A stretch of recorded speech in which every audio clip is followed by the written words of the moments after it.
Let's head into the work center where we can initiate the application we're going to use for this demonstration. From the work center, I'm going to head into My Apps, and this time we're going to use this application, Insurance Claim Processing. I'm going to click on this tile and it will open up and load the initiation form. Now this application is of type Insurance Claim Processing. We're not going to go through the details of this application nor execute it start to end, but instead just focus on those activities which will trigger the predictive AI agents for image classification so we can see how they behave in runtime. Now I'm currently representing the insurance company call center agent which received a call to be reported on this accident. And as you can see, we have quite some fields we need to fill out in here. But luckily most of them will be auto-populated. So I just need to fill out some basic details such as the policy number, and it will fill out the policy information. And now I'm going to select this vehicle from this policy, the vehicle which involved in the accident, and now the driver from the policy which is involved in the accident. Now I'm going to click on the next. In here I'm going to click on this magic button which will auto-populate the information we need, and now just edit some of the information. And the reason is that we have another predictive AI agent in here which is trained to identify fraud claims. So to make sure it will not identify this fraud this claim as a fraud, I'm gonna enter some additional info. Yes, broken leg. Let me copy this, we'll need this later as well. Next.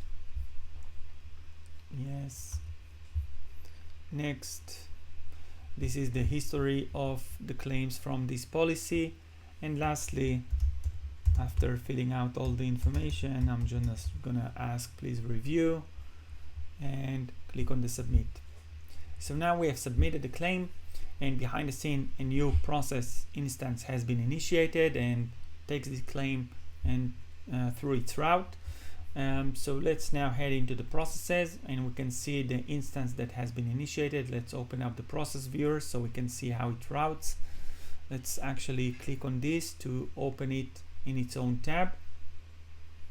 Now as you can see, we have submitted the claim, and the next activity or the next task is now customer engagement. This is actually an anonymous task. So an email has been sent to the customer asking him to provide some additional information. Among these is an image for the damaged car, which we'll use for the predictive AI agent for the image classification. So behind the scene I got the email. Let me just bring it out.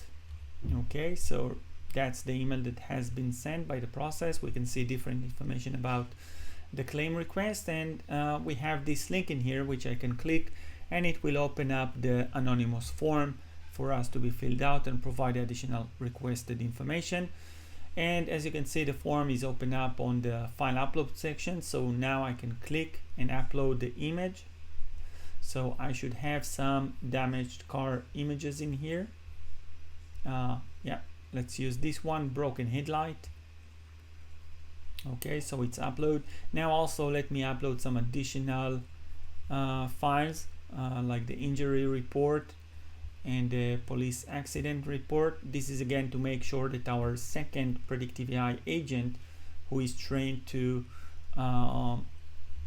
identify fraud claims, will see this as a valid claim. Okay, so now I'm going to click on the submit. I've uploaded the required information, specifically the image that we have needed and that will be used for the image classification. Now this will take a few seconds to refresh, but these two predictive AI agents, they are listening on the live activity instance of this customer engage activity. So as soon as we'll exit this activity, they will be kicked off.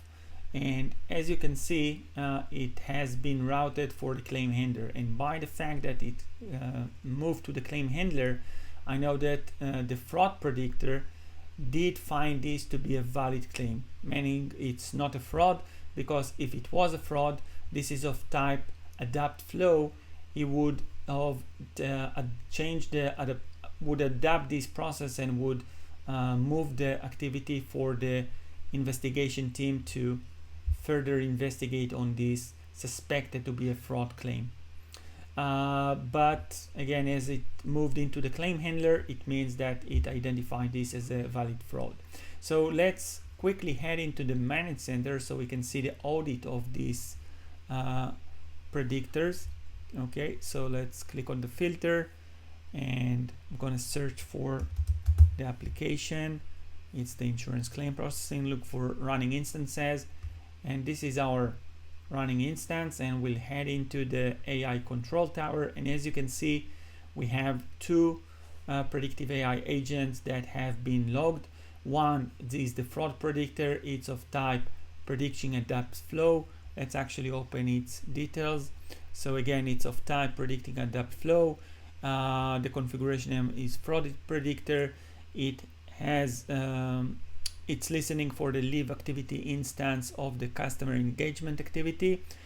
Here is the claim information that has been provided him as an input to detect whether this is a fraud or not. And as you can see, it's not a fraud. It's the prediction we got back is a false, not a fraud. And as a result, he changed the process of flow and moved it into the claim handler. The other predictive AI agents that has been kicked off is our image classification. So let's open up its details. This one is a get image classification. It's just getting the classification, doesn't take any action of its own. Also listen for the live activity instance of the customer engagement activity, and we can see we have the complete input blob data that has been sent for the classification. It's a big chunk of data, so we just scroll down, and underneath it we can see the actual image classification response we got from the image classification model. And as you can see in here, we have 0.999994.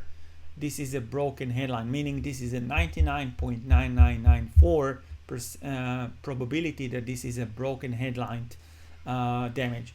Now again, this just get the image classification, doesn't have any action of its own, so we don't have any action being logged in here. Let's now head back into our work center. Let's now head into the tasks, refresh, and as you can see, I have the claim handler. Let's quickly run this task. So I'm just gonna send for processing with the claim assessor and ask him to please assess the damage, and the claim assessor should have the output from the image classification.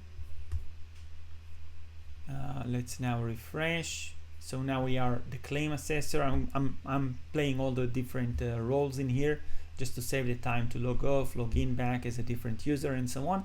And as you can see, we have the damage assessment that has been done by the image classification agent. So it did find this is a broken headline assessment, as we've seen on the audit of this predictive AI agent, with a high probability of 100%. It's actually been rounded up a bit based on the decimal point, but as you have seen from the audit, it was 0.999994, which is very high and was rounded up based on the decimal point to 100%. We'll be ending up the demonstration here and will not proceed with the rest of this application. This now concludes the video for the AI control tower and the predictive AI agents, where we demonstrate how you can use predictive AI without losing oversight and while keeping high control, governance, and close work with humans. To summarize, with the AI control tower and predictive AI agents, you are not just reacting to change, you are proactively managing them, adapting your processes in real time, and leveraging the full potential of predictive AI. Thank you very much for the time and stay tuned for more updates. And as always, we are here to help you make the most out of these exciting new capabilities. See you in the next update.